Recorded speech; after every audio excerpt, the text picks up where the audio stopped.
Now that we've defined the Laplace transform in terms of an integral, we want to start calculating the Laplace transform of a lot of common functions so that we can create a stockpile of them. And in fact, once we've derived these transforms, we don't need to redo them. We can just take the results as fact and apply them as we need. And so we'll just start with a lot of the basics. So one of the most common Laplace transforms that we need to take is of exponential functions. So according to the definition above, we'll take the e to the minus st that exists there, and now we're going to be interested in this function. So this just becomes an exercise in integration. And then you realize all you need to do is integrate an exponential function. You can let u equal negative s plus a t. du is negative s plus a dt. Result, you'll end up with this expression evaluated from 0 to infinity. Now remember that this is the case here. When we have an infinite limit, it really means take that value and take it out to infinity. It's not possible just to plug in an infinity. Infinity is not a number. So at the end of the day, we need this limit to exist. The options are either it goes to infinity if s plus a is negative, or if s plus a is positive, it'll go to 0. So there's no other choice. So we need that s plus a is greater than 0 so that this term goes to 0. We'll end up with a 1 over s plus a. So what we do is we say, okay, from now on, we have this result, that the Laplace transform of e to the negative at is 1 over s plus a, but only if s plus a was greater than 0. Now, similarly, if we were to swap out the negative for a positive, we would just get this. And again, s minus a would have to be greater than 0 for the same reasons. Similarly, and this is another important result, if we were to take e to the 0 t, which is like saying the Laplace transform of 1, then we would just get 1 over s. And here, s would have to be greater than 0. Now, as another example, a very common case that comes up when we talk about constant coefficient problems is power functions. So if we go ahead and we integrate these things, an integration by parts is what you're going to need to do. And u could be t to the n, du would be n t to the n minus 1 dt, and just as always, you would go ahead and just practice your basic anti-differentiation. If you go ahead and you do the integration by parts, what you'll find is that anytime you want the Laplace transform of t to the power n, you'll get n factorial over s to the n minus 1. So as a simple example of that, if I said Laplace transform of t cubed, you'll get 3 factorial over s to the 4. Now, an important property that lets us go further is linearity. And much like everything in the course so far, the Laplace transform is a linear operation. So if we assume that we've got two functions f and g and that they have Laplace transforms that exist, then if we assume they exist, it's very easy to talk about the Laplace transform of a linear combination of those two. And if we take some linear combination of them, you can basically insert them into the definition of a Laplace transform. And again, because the integral is linear, everything here separates out. And all of these limits will exist, these integrals will exist, because we've been assuming that all of the functions themselves have a Laplace transform that exists. And so everything is straightforward here. You'll end up with exactly what you would expect. And that helps us make a lot of progress when we want to deal with some other functions. So again, just to summarize it here, the Laplace transform of a linear combination is the linear combination of the Laplace transforms. this means we don't have to go to the integral definition if we need to figure out some other ones. So as an example, let's talk about the Laplace transform of cosine of some omega t, using once again our friend complex numbers. Complex exponentials are really beneficial in this course. And if we sit here and say e to the I omega t, e to the negative I omega t, we can simply add the two of them here. And what we'll find is that 2 cos omega t is e to the I omega t plus e to the negative I omega t. So that means cosine of omega t is simply a half of e to the I omega t plus e to the negative I omega t. You might say, well, why am I bothering with that? What's the point? Well, this is where the linearity of the Laplace transform and already the results that we've come up with will help us. So if we insert the result that we just wrote down into the Laplace transform, we know that linearity kicks in, and we can write things like this. And earlier, from above, we talked about the Laplace transform of an exponential function. So we'll get a 1/2 1 over s minus I omega plus 1/2 1 over s plus I omega. And so we'll have a 1/2 s minus I omega times s plus I omega. We just go ahead and compute everything the way we normally would with a common denominator. The one thing is that you'll note what's in the denominator here is simply the complex conjugate in terms of the terms there. And so we'll end up with a 2s, and finally this becomes an s over s squared plus omega squared. So we've got a nice simple little result. The Laplace transform of a cosine omega t is s squared over s squared omega squared. Now note over here that when we defined s, we defined it to be a real number. And I omega is a complex number. So in order for this to exist, remember we need s to be greater than the real part of omega, and that needs to be greater than 0. We could have done the same thing for the Laplace transform of sine omega t. And when you've got that, you'll end up with an omega over s squared plus omega squared.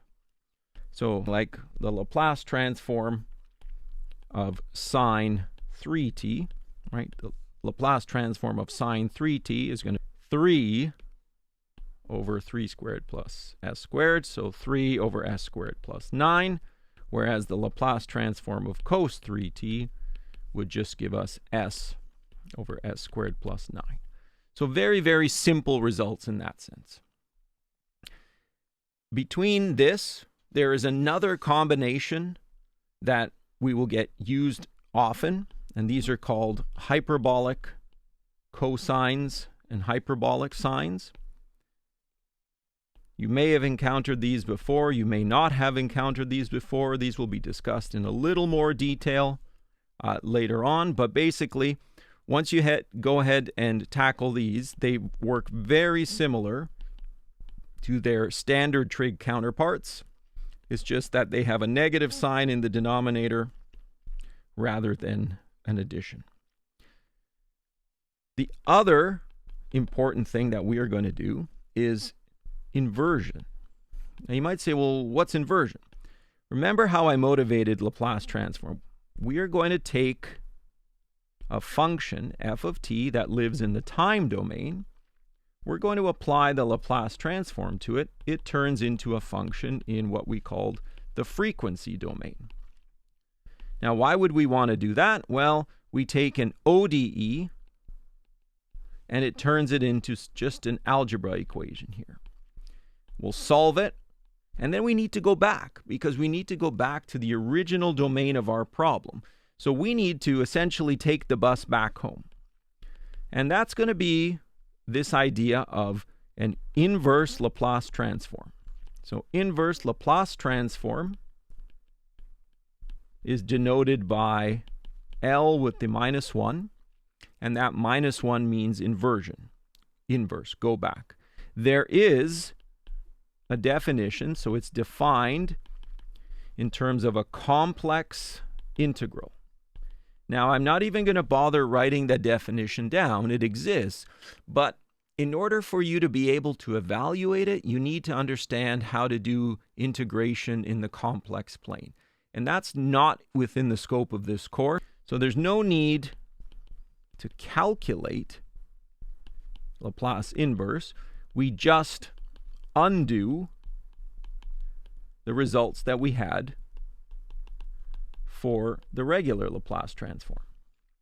And what I mean by that is that we can essentially build a little table, right? So if I said, okay, the function 1 has a Laplace transform of 1 over s, and the function t to the n is n factorial, we just populate this table, and if we are ever asked to invert something familiar, we go back. So for example, if I wanted to invert 1 over s cubed, well, I would like to look it up from this table and see if it's there. Now, a lot of the time it won't be directly there. So we need one important result, and that's the linearity. So once again, the inverse Laplace transform is linear. Now again, I haven't defined this, but the inverse Laplace transform formula is in terms of an integral, and that means you could believe that an inverse transform of a linear combination is a linear combination of these inverse transforms. So that is how we're going to make progress on something like this. The Laplace transform of 1 over s cubed. Now, in order to invert this, it almost looks like this entry. Unfortunately, I don't have the right factorial upstairs. But that's not a big deal. What I really want is a 2 factorial upstairs. So if I put a 2 factorial upstairs, I need to put one downstairs to balance it. And now by linearity, I can essentially just take out that inverse transform, that factorial. And then this allows me to figure out exactly what that inverted function is. That's just a t squared. And so this is very similar to how you learn about antiderivatives. Right? An antiderivative is just a question. It says, what function did I take the derivative of to get this? Well, when you're asked a question like this, inverse Laplace transform of s squared plus 4, you're asking the question, what function did I take the Laplace transform of to get this result? I'm just going backward. Now, a little while ago, we said, okay, this requires us to have a 2 upstairs. So if I have a 2 upstairs, I'm going to need to put a 2 downstairs. And linearity kicks in once again, and I'll be left with something that I can manipulate. This is familiar. This is the inverse Laplace transform of the sine of 2t. An important technique that you encountered in calculus is what's called partial fraction decomposition. And that's an important technique for inverse Laplace transforms. So if I had a result like this, 2 minus 4s over s into s plus 1, the problem here is that I don't have an inverse transform for that. Partial fractions say the following. If I have the fraction 2 minus 4s over s into s plus 1, I'm allowed to break it up into what are called proper fractions. And the proper fractions, we're going to have denominators that are equal to each factor of the denominators in this fraction. So we'll have an s and an s plus 1. To be proper fractions, the degree of the numerator has to be less than the degree of the denominator. Well, the degree of the denominator here is 1. So the only option I could have for the numerator is degree 0. And a degree 0 is essentially a constant. Now, if these two expressions really are supposed to be equal, I should be able to find a common denominator for these two sides and say that they are equal. And that means that the numerators have to be the same. So I'll get AS plus BS plus A. In order for this to be a true equality, all the powers of S on one side have to match all the powers of S on the other, and all the constants on one side have to match all the constants on the other. So that tells me that A has to be 2, A plus B has to be -4. Now, in light of this result, B is going to be -4 minus A, and that means that B is going to be -6. What does that do for me? That tells me that the inverse Laplace transform of this expression that I've been given can be written as now a linear combination of these fractions. It can be written as 2 over S minus 6 over S plus 1. I can use linearity, split this up, and then I'm left with a bunch of basic transforms that I know. This is the Laplace transform of 1, and this is the Laplace transform of e to the minus t.